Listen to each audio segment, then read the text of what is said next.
네. 체코의 프라하의 요 건축물들이 뭐 대략 한 400년 됐다고 해요. 되게 이렇게 멋진 멋스런 건물들이 있고, 그다음에 요 스코틀랜드에 있는 로얄 마일이라는 요 거리에 있는 이런 건물들은 한 150년 정도 되었다고 해요. 이제 요런 곳이나 이런 곳이나 제가 가보지는 못했지만 한국 사람들이 좋아하는, 한국 사람들뿐만 아니라 전 세계 사람들이 좋아하는 이쁜 건축물들이 있는 유명 관광지죠. 그리고 K 대표적인 건축물은 이제 46년째 유지를 하고 있는 것이죠. 자, 내 집은 부셔서 새로 지어갖고 비싸게 판 다음에 그 번 돈으로 유럽에 가서 오래된 건축물을 보는 것이 이제 이상하다라는 생각이 들기 마련입니다. 그래서 비행기 타고 저런 데 보러 갈 바에는 그냥 그 집을 부셔서 저런 대단한 건축물들, 400년, 500년 동안 갈 대단한 건축물들을 만들면 되는 거 아닌가라는 합리적인 생각을 하지 않을 수가 없죠. 근데 이것은 비단 한국만의 문제가 아니라 2000년대 들어서 전 세계에서 다 일어나고 있는 것입니다. 하지만 이제 합리적인 생각으로는 긴 건물을 짓는 것이 더 유리하지만 피아트 끝물 사회에서는 이것이 불가능하다라고 할 수가 있죠. 자, 땅 주인이 이 땅이 내 거라면 어차피 이 땅이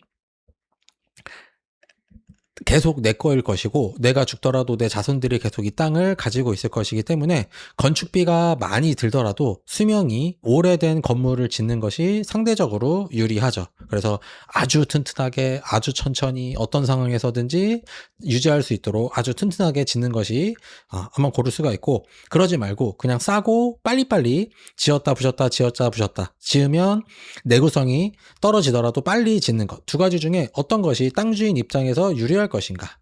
당연히 정상 사회에서는 당연히 1번을 선택하게 되어 있습니다. 그래서 이런 건물들을 지으셨던 분들도 그런 합리적인 생각에 의해서 오래 지었던 것이죠. 그런데 우리나라의 이런 건축물들은 구리게 지었다. 그러니까 한 30년 정도 넘어가면 수명이 다해서 이제 30년에서 40년 정도가 되면은 계속 살기에는 만만치 않은 상태가 되기 마련인 것이죠. 자, 그래서 길게 무조건 시간 선호를 낮춰서 긴 건축물, 긴 예술 작품들을 만드는 것이 더 유리함에도 불구하고, 이것이 건축이 됐든 예술이 됐든 음악이 됐든 가구가 되었든 피아트 종말 사회에서는 2번이 유리합니다. 무조건 빨리, 대충 만들더라도 무조건 빨리 만드는 게 유리한 것이죠. 화폐는 무한히 발행되어, 화폐가 무한히 발행된다라는 말이 곧 인플레이션이란 말인 거죠. 사실상 같은 의미이기 때문에 물가가 엄청 많이 빨리 올라서 100원이라도 무조건 적은 가격으로 100원으로 하루라도 무조건 빨리 만드는 것이 무조건 유리한 것이 되겠습니다. 그래서 아주 튼튼하게 만들어서 무사고로 만드는 것보다도 사고가 좀 날 가능성이 있더라도 그냥 무조건 빨리 후드려 짓는 것이 실제로 합리적인 성격인 것이죠. 그래서 오세훈이 GTX를 만든다거나 고가 차로 철거할 때 그런 개차반 같은 짓거리를 하는 것이 이제 합리적인 사고 때문에 일어나는 일이 되겠습니다. 그래서 그것이 곧 시간 선호 무너짐에 이제 발발되는 것이죠. 이것은 문학계도 마찬가지인 거고 예술계도 마찬가지인 거고 건축계, 그 다음에 안티크 가구들 뭐 이런 것들, 앤티크 가구들 이런 것도 다 해당하는 것이죠. 이런 것들이 우리가 예전에 가구가 됐든 어떤 예술작품이 됐든 어떤 음악이 됐든 그 어떤 것이 되더라도 지금으로부터 한 100년 전 그 전 시즌쯤에 만들어진 게 지금도 엄청난 대가의 작품, 엄청난 명품이라고 일컬어지지만 오히려 2000년대로 들어오면 들어올수록 이런 것들이 다 죽고 있죠. 왜냐?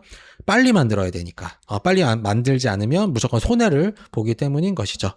이런 현실을 지켜보면서, 물론 우리나라에도 경복궁도 있고 뭐 있지만 요런 것이 합리적인 선택이 되지 않고, 지금 저 시절보다도 지금 건축에 대한 이 퀄리티가 훨씬 더 좋아졌음에도 불구하고 저렇게 짧은 수명, 무조건 빨리빨리를 하게 되는 이 과정 속에서는 인간의 탐욕이 문제가 아니고 인간의 합리적인 선택 때문인 것이죠. 그 인간의 합리적인 선택을 망치는 것이 무한히 발행되는 화폐로 인한 인플레이션이다. 그래서 개인은 그것을 해지하는데 어떻게 해야 될지를 사유해보고 그것을 실제로 실천해서 1년, 2년은 내 눈에 보이지 않지만 이것이 10년, 20년, 30년, 50년 남았을 때는 그것이 가시적으로 성과가 나올 수 있도록 해야 되겠다라는 생각을 해보게 됩니다.